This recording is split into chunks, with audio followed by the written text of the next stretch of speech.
आप सबका स्वागत है डीपर लाइफ बाइबल चर्च के बाइबल अध्ययन में यीशु मसीह के नाम से। आइए हम प्रार्थना करें। परमेश्वर पिता, हम तेरा धन्यवाद करते आज के दिन के लिए। एक बार फिर तू अपने वचनों से हमें सिखाने लाया है। पवित्र आत्मा, हम तेरा धन्यवाद करते हैं क्योंकि तू परमेश्वर के वचनों के द्वारा हमें प्रकाशित करेगा। यीशु मसीह के नाम से धन्यवाद करते परमेश्वर, क्योंकि जो कुछ आज तू हमें सिखाने जा रहा है हम उसे ग्रहण करेंगे और वो हमारे लिए लाभदायक होगा। यीशु मसीह के नाम से हमारी सहायता कर परमेश्वर, ताकि हम तेरे वचनों को अपने हृदय में, अपने जीवन में, अपने परिवार में, समाज में, कलीसिया में हर समय अंत तक सुरक्षित रखेंगे। यीशु मसीह के नाम से तू हमें वचनों के द्वारा सच्चाई की बातें सिखाता है। हमारी सहायता कर ताकि हम तेरे वचनों को हर समय अपने हृदय में रखकर चलने वाले हो। यीशु मसीह के नाम से धन्यवाद करते परमेश्वर, तूने हमारी प्रार्थना सुनी। प्रभु यीशु मसीह के नाम से मांगते हैं, आमीन। पिछले हफ्ते हमने गलातियों की किताब पहला अध्याय उसके पहले वाक्य से 5वें वाक्य तक सीखा था। आज हम सीखेंगे गलातियों पहला अध्याय उसके 6 वाक्य से 9वें वाक्य तक। गलातियों पहला अध्याय 6 वाक्य से 9वें वाक्य तक। यहाँ पर पौलुस अपरिवर्तनीय सुसमाचार के बारे में बता रहा है। परमेश्वर के वचनों की घोषणा और उसके प्रकाशन के बारे में हमें बता रहा है।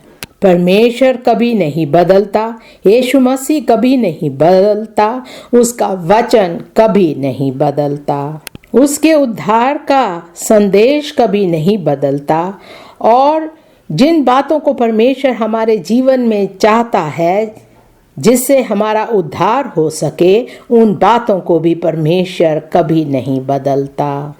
आज का विषय है सभी प्रेरितों और दूतों के ऊपर अपरिवर्तनीय सुसमाचार। सभी प्रेरितों और दूतों के ऊपर अपरिवर्तनीय सुसमाचार। प्रेरित जो पहले थे, अभी है और आने वाले हैं, वो कभी भी नहीं बदलते। अगर कोई प्रेरित बदल जाता है या स्वर्गदूत बदल जाते हैं, फिर भी परमेश्वर का वचन कभी नहीं बदलेगा। गलातियों पहला अध्याय उसके 6 वाक्य से पढ़ेंगे। गलातियों पहला अध्याय 6 वाक्य। मुझे आश्चर्य होता है कि जिसने तुम्हें मसीह के अनुग्रह से बुलाया, उसने तुम इतनी जल्दी फिर कर और ही प्रकार के सुसमाचार की ओर झुकने लगे, परंतु वह दूसरा सुसमाचार है ही नहीं। पर बात यह है कि कितने ऐसे हैं जो तुम्हें घबरा देते और मसीह के सुसमाचार को बिगाड़ना चाहते हैं। 8वां वाक्य। परंतु यदि हम या स्वर्ग से कोई दूत भी उस सुसमाचार को छोड़ जो हमने तुमको सुनाया है, कोई और सुसमाचार तुम्हें सुनाए, तो श्रापित हो। जैसा हम पहले कह चुके हैं, वैसा ही मैं अब फिर कहता हूँ कि उस सुसमाचार को छोड़ जिसे तुमने ग्रहण किया है, यदि कोई और सुसमाचार सुनाता है, तो श्रापित हो।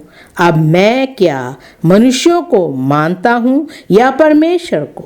क्या मैं मनुष्यों को प्रसन्न करना चाहता हूँ? आज के विषय को 3 भाग में बांटेंगे। पहला है मसीह के अनुग्रह के लिए हमारी बुलाहट। मसीह के अनुग्रह के लिए हमारी बुलाहट। दूसरा, मसीह के सुसमाचार का हमारा संरक्षण। मसीह के सुसमाचार का हमारा संरक्षण। तीसरा भाग, मसीह की महिमा के लिए हमारी प्रतिबद्धता। मसीह की महिमा के लिए हमारी प्रतिबद्धता। पहला भाग, मसीह के अनुग्रह के लिए हमारी बुलाहट। गलातियों पहला अध्याय उसका 6वां वाक्य। गलातियों पहला अध्याय 6वां वाक्य। मुझे आश्चर्य होता है कि जिसने तुम्हें मसीह के अनुग्रह से बुलाया उससे तुम इतनी जल्दी फिरकर और ही प्रकार के सुसमाचार की ओर झुकने लगे। इस भाग में 3 बातें हैं। पहली बात, मसीह के अनुग्रह से रूपांतरण। मसीह के अनुग्रह से रूपांतरण। दूसरी बात, मसीह के अनुग्रह का भ्रष्टाचार। मसीह के अनुग्रह का भ्रष्टाचार। तीसरी बात, मसीह के अनुग्रह की पुष्टि। मसीह के अनुग्रह की पुष्टि। पहली बात, मसीह के अनुग्रह से रूपांतरण। परमेश्वर के अनुग्रह के द्वारा हमारा जीवन बदल गया है। रोमियो 3 अध्याय उसके 24वें वाक्य से पढ़ेंगे। रोमियो 3 अध्याय 24वां वाक्य। परंतु उसके अनुग्रह से उस छुटकारे के द्वारा जो मसीह यीशु में है, सेत में धर्मी ठहराए जाते हैं। अनुग्रह के द्वारा हमारा छुटकारा होता है और हम धर्मी ठहराए जाते हैं। हमारे सारे पाप यीशु मसीह ने अपने ऊपर उठा लिया और ऐसा लगता है कि हमने पहले कभी पाप किया ही नहीं है। उसी का 25वां वाक्य, उसे परमेश्वर ने उसके लहू के कारण एक ऐसा प्रायश्चित ठहराया जो विश्वास करने से कार्यकारी होता है, कि जो पाप पहले किए गए और जिनकी परमेश्वर ने अपनी सहनशीलता से आनाकानी की, उनके विषय में वह अपनी धार्मिकता प्रकट करे। उसी का 26वां वाक्य, वरन इसी समय उसकी धार्मिकता प्रकट हो कि जिससे वह आप ही धर्मी ठहरे और जो यीशु पर विश्वास करे उसका भी धर्मी ठहराने वाला हो। रोमियो 4 अध्याय उसका 16वें वाक्य से पढ़ेंगे। रोमियो 4 अध्याय 16वां वाक्य। इसी कारण वह विश्वास के द्वारा मिलती है कि अनुग्रह की रीति पर हो, कि प्रतिज्ञा सब वंश के लिए दृढ़ हो, ना कि केवल उसके लिए जो व्यवस्था वाला है, वरन उनके लिए भी जो इब्राहिम के समान विश्वास वाले हैं, वही तो हम सब का पिता है। उसी का 22वां वाक्य, इस कारण यह उसके लिए धार्मिकता गिना गया। 23वां वाक्य, और यह वचन कि विश्वास उसके लिए धार्मिकता गिना गया, ना केवल उसी के लिए लिखा गया। 24वां वाक्य, वरन हमारे लिए भी जिनके लिए विश्वास धार्मिकता गिना जाएगा, अर्थात हमारे लिए जो उस पर विश्वास करते हैं, जिसने हमारे प्रभु यीशु को मरे हुओं में से जिलाया। अब्राहम ने परमेश्वर पर विश्वास किया, इसी प्रकार जब हम भी परमेश्वर पर विश्वास करते हैं तो हमारे लिए वो पूरा हो जाता है। 25वां वाक्य, वह हमारे अपराधों के लिए पकड़वाया गया और हमारे धर्मी ठहरने के लिए जिलाया भी गया।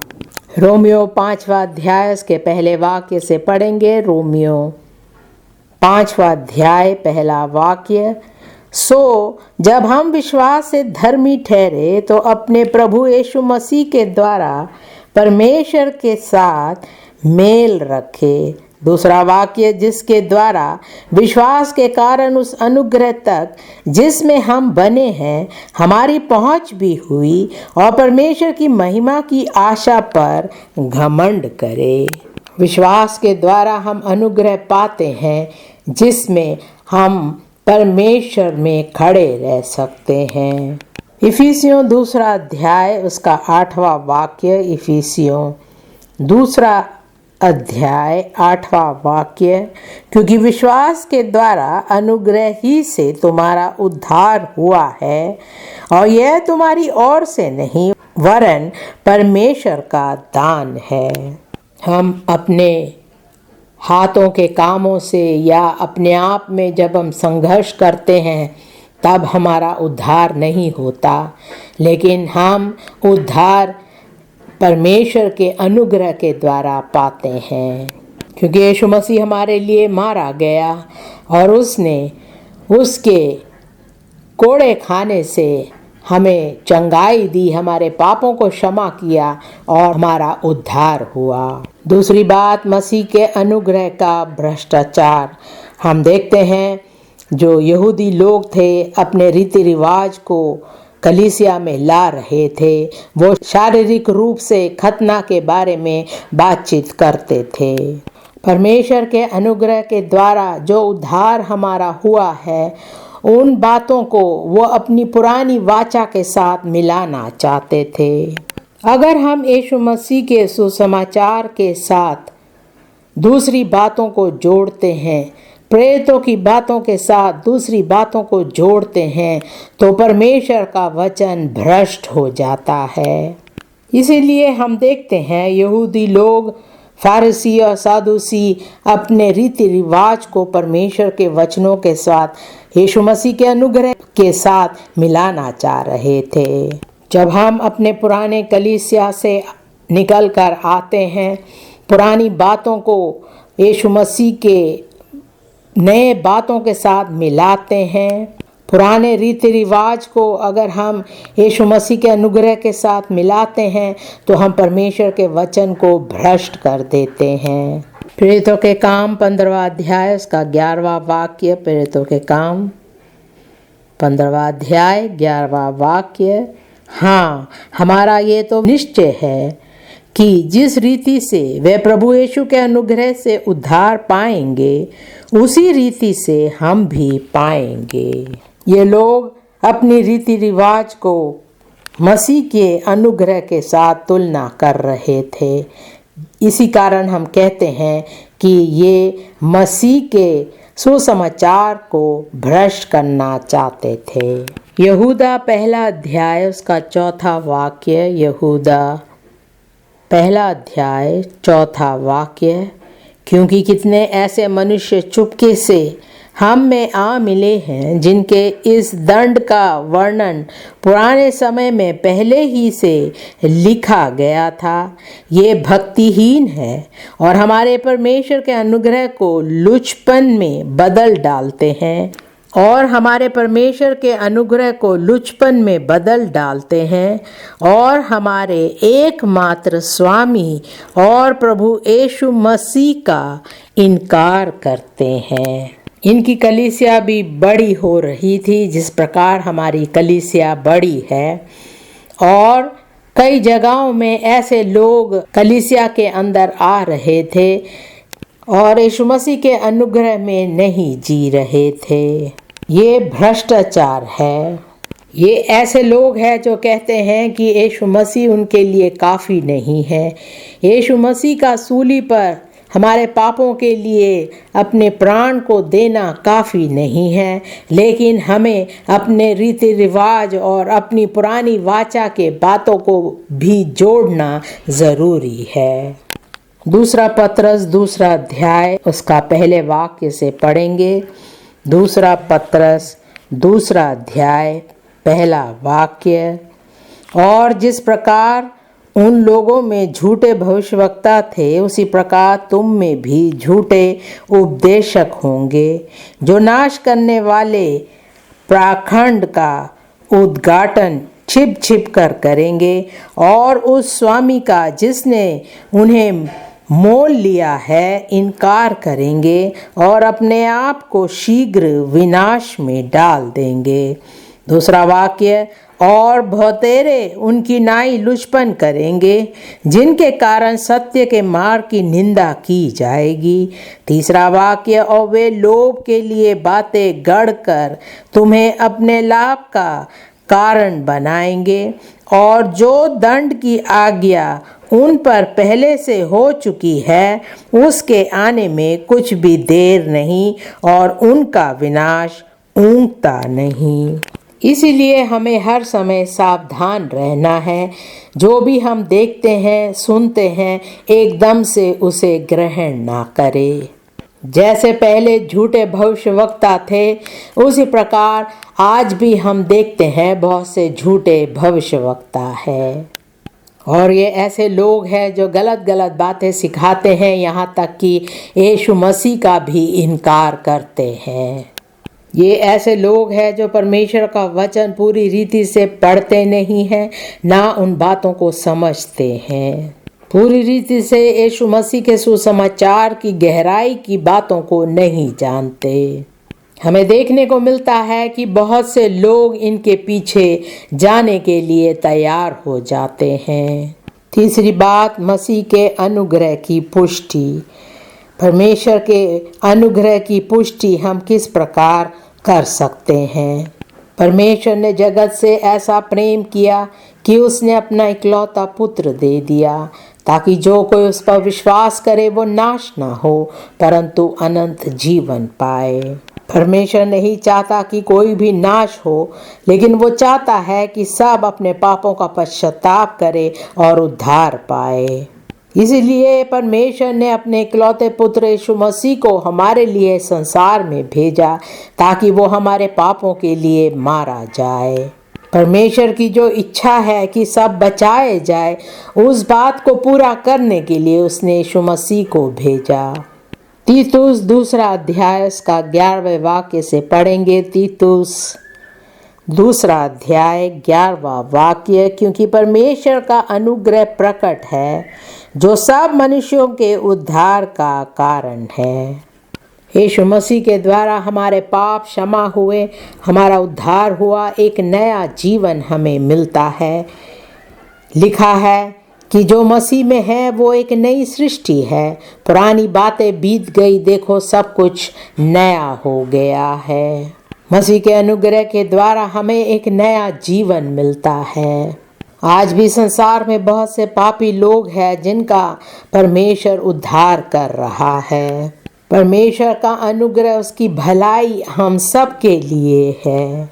12वां वाक्य, और हमें चिताता है कि हम अभक्ति और संसारिक अभिलाषाओं से मन फेर कर इस युग में संयम और धर्म और भक्ति से जीवन बिताए।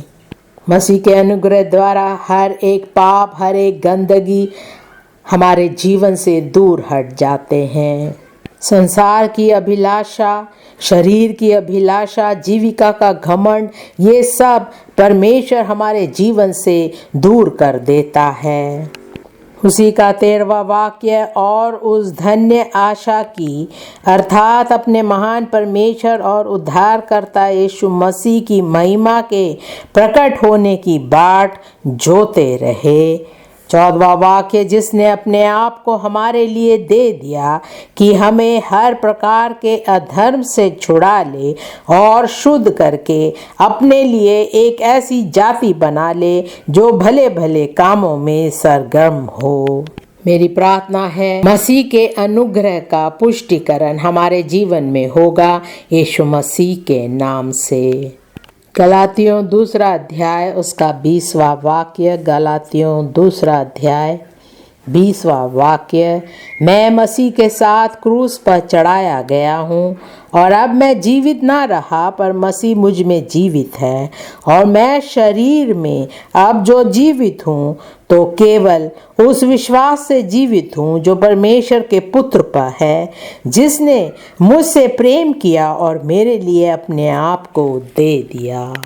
अब हम अपने पुराने जीवन में नहीं हैं, क्योंकि मसीह ने हमें एक नया जीवन दिया है और हमें नए जीवन में आगे बढ़ते रहना है।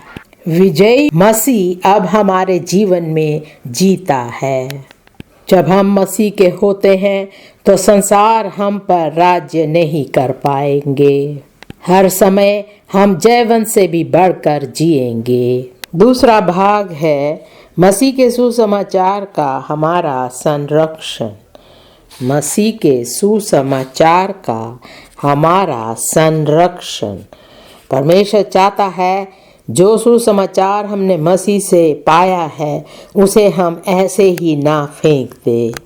परमेश्वर नहीं चाहता है कि हम यीशु मसीह के सुसमाचार को इस संसार के रीति रिवाज से मिलाकर उसे पूरी रीति से बदल दे।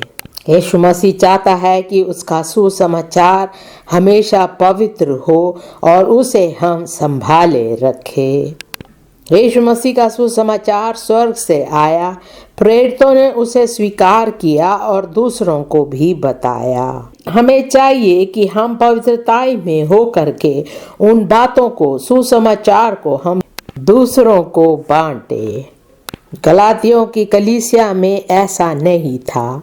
हम देखेंगे गलातियों पहला अध्याय उसका 7वां और 8वां वाक्य। गलातियों पहला अध्याय 7वां और 8वां वाक्य। परंतु वह दूसरा सुसमाचार है ही नहीं, पर बात यह है कि कितने ऐसे हैं जो तुम्हें घबरा देते और मसीह के सुसमाचार को बिगाड़ना चाहते हैं। 8वां वाक्य, परंतु यदि हम या स्वर्ग से कोई दूत भी उस सुसमाचार को छोड़ जो हमने तुमको सुनाया है, कोई और सुसमाचार तुम्हें सुनाए तो श्रापित हो। इस भाग में 3 बातें हैं। पहली बात, उसके सुसमाचार के संरक्षण में दृढ़ता।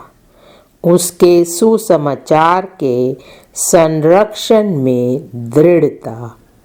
दूसरी बात, सुसमाचार की विकृति के लिए दंड। सुसमाचार की विकृति के लिए दंड। तीसरी बात, सुसमाचार की सामत के भागीदार। सुसमाचार की सामत के भागीदार। पहली बात, उसके सुसमाचार के संरक्षण में दृढ़ता। जब हम यीशु मसीह के सुसमाचार को सुनते हैं, उससे हमारा मन प्रकाशित होता है और हमें समझ आता है कि उसके सुसमाचार के संरक्षण में दृढ़ता है। पहला कुरिन्थियों 15वां अध्याय उसके पहले वाक्य से पढ़ेंगे। पहला कुरिन्थियों 15वां अध्याय पहला वाक्य। हे भाइयों, मैं तुम्हें वही सुसमाचार बताता हूँ जो पहले सुना चुका हूँ, जिसे तुमने अंगीकार भी किया था और जिसमें तुम स्थिर भी हो। दूसरा वाक्य, उसी के द्वारा तुम्हारा उद्धार भी होता है, यदि उस सुसमाचार को जो मैंने तुम्हें सुनाया था स्मरण रखते हो, नहीं तो तुम्हारा विश्वास करना व्यर्थ हुआ। तीसरा वाक्य, इसी कारण मैंने सबसे पहले तुम्हें वही बात पहुंचा दी जो मुझे पहुंची थी कि पवित्र शास्त्र के वचन के अनुसार यीशु मसीह हमारे पापों के लिए मर गया। चौथा वाक्य, और गाड़ा गया और पवित्र शास्त्र के अनुसार तीसरे दिन जी भी उठा। जिन बातों को उसे समझाया गया था, पहुंचाया गया था, वही बात उसने दूसरों को भी बताया। कोई बात उसने बदली नहीं, कोई भी बात उसने नहीं बदली। बताया किस प्रकार यीशु मसीह हमारे लिए मारा गया, दफनाया गया और तीसरे दिन फिर जी उठा। ये पवित्र मसीह का सुसमाचार है। इस संसार के सारे पापियों के लिए यीशु मसीह मारा गया, दफनाया गया और तीसरे दिन जी उठा। जो बात पौलुस को पहुंची उसने दूसरों को भी बताया। पहला कुरिन्थियों 3 अध्याय उसके 10वें वाक्य से पढ़ेंगे। पहला कुरिन्थियों 3 अध्याय 10वां वाक्य। परमेश्वर के उस अनुग्रह के अनुसार जो मुझे दिया गया, मैंने बुद्धिमान राजमिस्त्री की नाई नींव डाली और दूसरा उस पर रद्दा रखता है, परंतु हर एक मनुष्य चौकस रहे कि वह उस पर कैसा रद्दा रखता है।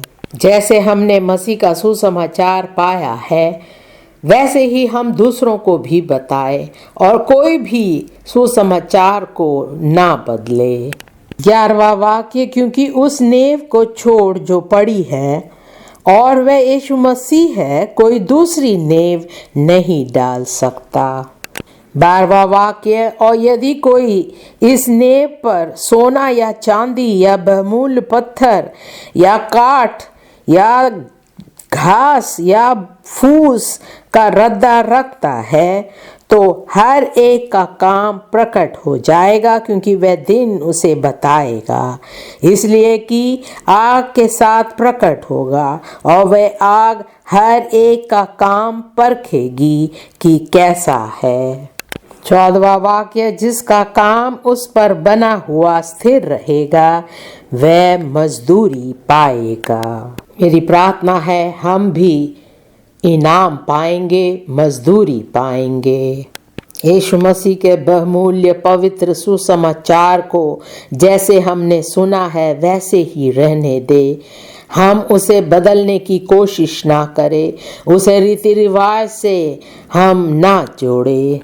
15वां वाक्य, और यदि किसी का काम जल जाएगा तो हानि उठाएगा, पर वह आप बच जाएगा, परंतु जलते जलते। जो यीशु मसीह के सुसमाचार को सही रीति से नहीं सुनाता, लोग उसकी बातें सुनकर हंसते हैं, खुश रहते हैं और पाप में बने रहते हैं। ऐसे जो करते हैं वो जल जाएंगे। अगर किसी के प्रचार से कोई बच नहीं पाता, किसी का उद्धार नहीं होता, पाप से निकाला नहीं जाता, तो वो सुसमाचार सही नहीं है। प्रचारक खुद एक मसीह है, लेकिन वो यीशु मसीह के सुसमाचार को सही रीति से नहीं बांटता, पवित्रताई में नहीं बताता, तो वो जल जाता है। उस सुसमाचार का कोई लाभ नहीं। ऐसे लोगों के काम व्यर्थ है और जल जाएंगे। दूसरी बात, सुसमाचार की विकृति के लिए दंड। सुसमाचार की विकृति के लिए दंड। एक व्यक्ति जो सुसमाचार का प्रचार करता है लेकिन पवित्रताई से नहीं कर रहा है, उसकी बातें सुनकर किसी का हृदय नहीं बदलता है, वो अभी भी पाप में जी रहे हैं। सुसमाचार को वो समझौता करके सुनाता है, ऐसों के लिए लिखा है कि उन्हें दंड मिलेगा। गलातियों 1 अध्याय उसके 6 वाक्य से पढ़ेंगे। गलातियों 1 अध्याय 6 वाक्य, मुझे आश्चर्य होता है कि जिसने तुम्हें मसीह के अनुग्रह से बुलाया उससे तुम इतनी जल्दी फिरकर और ही प्रकार के सुसमाचार की ओर झुकने लगे। 7वां वाक्य, परंतु वह दूसरा सुसमाचार है ही नहीं, पर बात यह है कि कितने ऐसे हैं जो तुम्हें घबरा देते और मसीह के सुसमाचार को बिगाड़ना चाहते हैं। 8वां वाक्य, परंतु यदि हम या स्वर्ग से कोई दूत भी उस सुसमाचार को छोड़ जो हमने तुमको सुनाया है, कोई और सुसमाचार तुम्हें सुनाए तो श्रापित हो। 9वां वाक्य, जैसे हम पहले कह चुके हैं वैसे ही मैं अब फिर कहता हूँ कि उस सुसमाचार को छोड़ जिसे तुमने ग्रहण किया है, यदि कोई और सुसमाचार सुनाता है तो श्रापित हो। अब मैं क्या मनुष्यों को मनाता हूँ या परमेश्वर को? क्या मैं मनुष्यों को प्रसन्न करना चाहता हूँ? आजकल हम देखते हैं प्रचारक अपने लोगों को प्रसन्न करने के लिए पाप की बातें नहीं बताते, पाप के दंड के बारे में नहीं बताते हैं, अच्छी अच्छी बातें बताते हैं जिससे लोग प्रसन्न होते हैं, खुश होते हैं। वो नहीं सुनना चाहते कि उन्हें अपने पापों का पश्चाताप करना है और एक पवित्र जीवन बिताना है, इसलिए ये प्रचारक उन बातों पर प्रचार नहीं करते। जिन चीज़ों को हमने गलत रीति से पाया है उसे लौटाना है, उसके बारे में सुनना नहीं चाहते। एक नया जीवन बिताना है, ऐसी बातें वो सुनना नहीं चाहते, तो प्रचारक ऐसे प्रचार नहीं करते हैं। अब ऐसे प्रचार किया जाता है जो साधारण सा है, जिसमें कोई ऐसी बात नहीं जिससे लोग घबरा जाए या फिर उन्हें पाप के जीवन से हटकर एक पवित्र जीवन बिताना है। उनके जीवन से पाप के दाग नहीं मिटते हैं।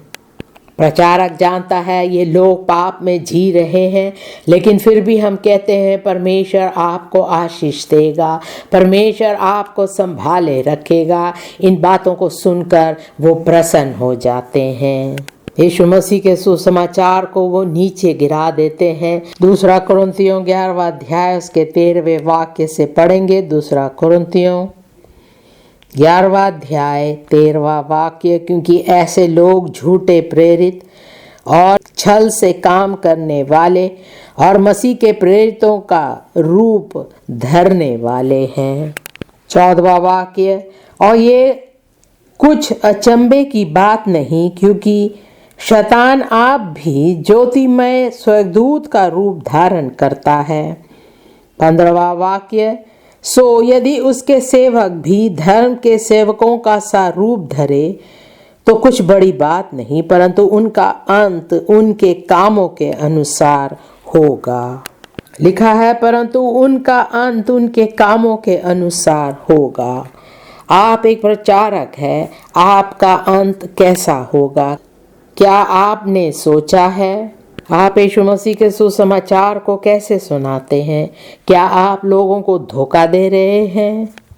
जो लोग पाप में हैं, क्या अभी भी आप उन्हें बता रहे हैं कि परमेश्वर का अनुग्रह उनके ऊपर है और वो सही जीवन बिता रहे हैं? क्या आप उन्हें सिखा रहे हैं कि मसीह के आज्ञाओं पर नहीं चलना है? 2 थिस्सलुनीकियों 2 अध्याय उसके 9वें वाक्य से पढ़ेंगे। 2 थिस्सलुनीकियों 2 अध्याय 9वां वाक्य। उस अधर्मी का आना शैतान के कार्य के अनुसार सब प्रकार की झूठी सामत और चिन्ह और अद्भुत काम के साथ और नाश होने वालों के लिए अधर्म के सब प्रकार के धोखे के साथ होगा, क्योंकि उन्होंने सत्य के प्रेम को ग्रहण नहीं किया जिससे उनका उद्धार होता। जो लोग यीशु मसीह के सही सुसमाचार को नहीं सुनते, दूसरों को प्रचार नहीं करते, उनकी आंखों को शैतान ने बंद कर रखा है। वो ऐसे लोग हैं जो विश्वास योग्यता में नहीं जीते। ये ऐसे लोग हैं जिन्होंने सुसमाचार के सत्य की बातें नहीं सुनी हैं। ये पाप से घृणा नहीं करते हैं, पाप में जीते हैं। हमें अपने जीवन में पाप से समझौता नहीं करना है, एक पाप में जीवन नहीं बिताना है। सच्चाई की बातों से प्रेम रखना है। 11वां वाक्य। और इसी कारण परमेश्वर उनमें एक भटका देने वाली सामत को भेजेगा ताकि वे झूठ की प्रतीति करे, और जितने लोग सत्य की प्रतीति नहीं करते वरन अधर्म से प्रेम होते हैं, सब दंड पाए। बीते दिनों में जो पाप हमने किए हैं, जो गलत काम हमने किए हैं, हमें पश्चाताप करना है, उन बातों को छोड़ना है। जो दूसरों की चीज़ें हमने ली है उसे लौटाना है और एक पवित्र जीवन बिताना है। संसार के लोग झूठी बातों पर विश्वास रखते हैं, वो झूठी बातों पर चलते हैं, इसलिए उनका जीवन पवित्र नहीं है। हम झूठी बातों पर विश्वास नहीं करेंगे। 12वें वाक्य में लिखा है, जो सत्य से प्रतीति नहीं करते और अधर्म से प्रसन्न होते हैं, सब दंड पाएंगे। तीसरी बात, सुसमाचार की सामत के भागीदार। सुसमाचार में इतना सामत है, अगर हम उस सत्य की बातों को सुनते हैं तो हम जयवंत होते हैं। रोमियो 1 अध्याय उसका 16वां वाक्य। रोमियो 1 अध्याय 16वां वाक्य। क्योंकि मैं सुसमाचार से नहीं लज्जाता, इसलिए कि वह हर एक विश्वास करने वाले के लिए, पहले तो यहूदी फिर यूनानी के लिए उद्धार के निमित्त परमेश्वर की सामत है। जब हम यीशु मसीह के सुसमाचार को सुनते हैं, उसे अपनाते हैं, विश्वास करते हैं, तो सुसमाचार की सामत हमारे जीवन में आती है और हम उसके भागीदार हो जाते हैं। 17वां वाक्य, क्योंकि उसमें परमेश्वर की धार्मिकता विश्वास से और विश्वास के लिए प्रकट होती है, जैसा लिखा है कि विश्वास से धर्मी जन जीवित रहेगा। जब हम यीशु मसीह के सुसमाचार को सुनते, विश्वास करते, ग्रहण करते, उस पर चलते हैं, तो हम एक जैवन जीवन बिताएंगे। जिस पाप में आप पहले पड़े हुए थे, उस पाप से परमेश्वर आपको छुड़ाएगा और आप एक जैवन जीवन बिताएंगे। पहला थिस्सलुनीकियों पहला अध्याय उसके 5वें वाक्य से पढ़ेंगे। पहला थिस्सलुनीकियों पहला अध्याय 5वां वाक्य, क्योंकि हमारा सुसमाचार तो तुम्हारे पास ना केवल वचन मात्र ही में वरन सामर्थ और पवित्र आत्मा बड़े निश्चय के साथ पहुंचा है, जैसा तुम जानते हो कि हम तुम्हारे लिए तुम में कैसे बन गए थे। उसका 6वां वाक्य, और तुम बड़े क्लेश में पवित्र आत्मा के आनंद के साथ वचन को मानकर हमारी और प्रभु की सी चाल चलने लगे। 7वां वाक्य, यहाँ तक कि मकिदुनिया और अखाया के सब विश्वासियों के लिए तुम आदर्श बने। 8वां वाक्य, क्योंकि तुम्हारे यहाँ से ना केवल मकिदुनिया और अखाया में प्रभु का वचन सुनाया गया, पर तुम्हारे विश्वास की जो परमेश्वर पर है हर जगह ऐसी चर्चा फैल गई है कि हमें कहने की आवश्यकता ही नहीं।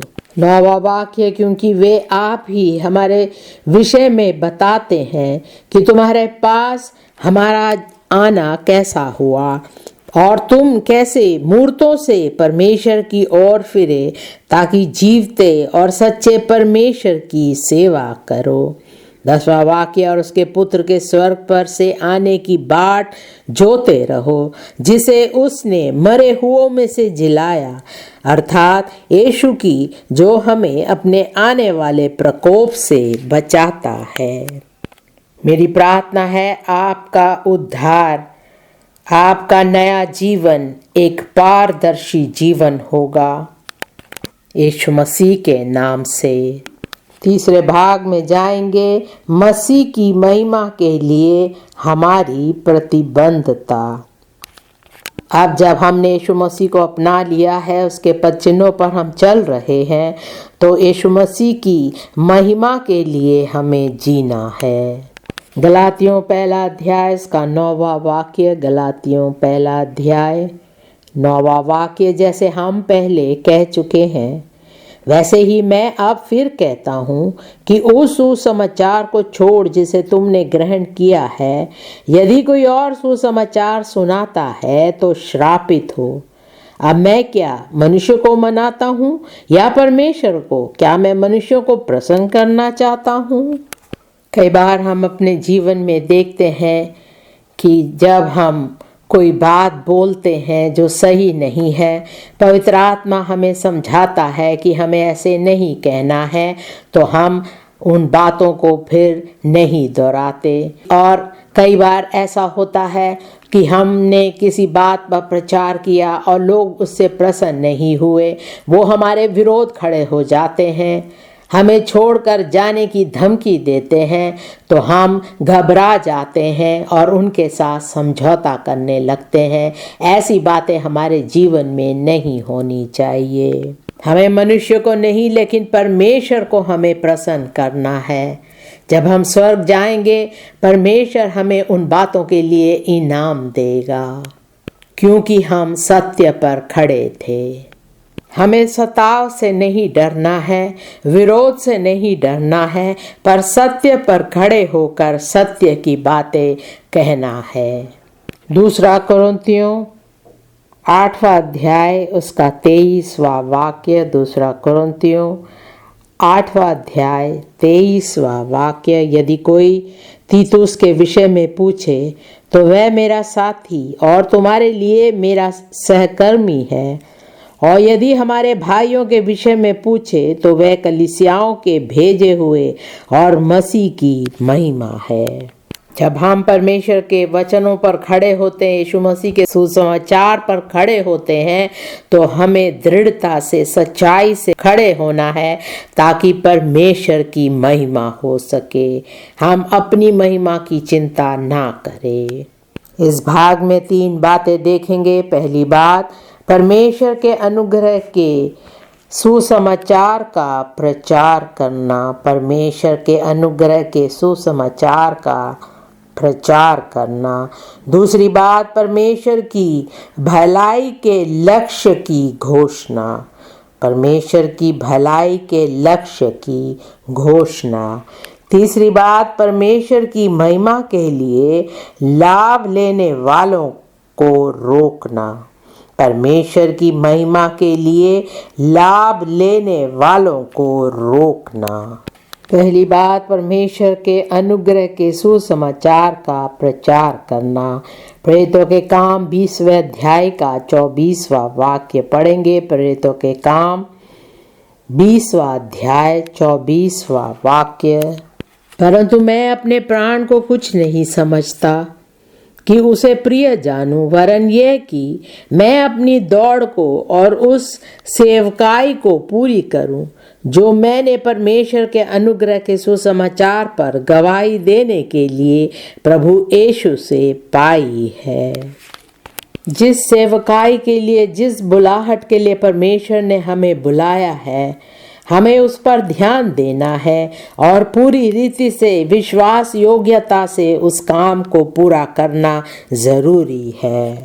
बहुत से लोग हमारे विरोध में खड़े हो सकते हैं, सताव हो सकता है, मुश्किलातों का सामना करना पड़ सकता है, लेकिन हमें घबराना नहीं है। परमेश्वर के वचनों पर, यीशु मसीह के सुसमाचार पर हमें दृढ़ रहना है। मेरी प्रार्थना है हम अपने दौड़ को और सेवकाई को पूरी रीति से पूर्ण करेंगे यीशु मसीह के नाम से। कई लोग नहीं जानते हैं कि परमेश्वर ने अपनी सेवकाई के लिए उन्हें बुलाया है। वो घबराए रहते हैं, डरे रहते हैं और किसी काम में आगे बढ़ना नहीं चाहते। लेकिन जब वो जानते हैं कि परमेश्वर ने उन्हें वो सेवकाई दी है, तो वो पूरे हिम्मत से, विश्वास योग्यता से उस कार्य को पूरा करेंगे। हमारा एक ही लक्ष्य है, एक ही रास्ता है जिस पर हमें चलना है, उस लक्ष्य को पूरा करना है। मेरी प्रार्थना है परमेश्वर हमें हिम्मत देगा और सच्चाई और विश्वास योग्यता से हम परमेश्वर के कार्यों में आगे बढ़ते रहेंगे यीशु मसीह के नाम से।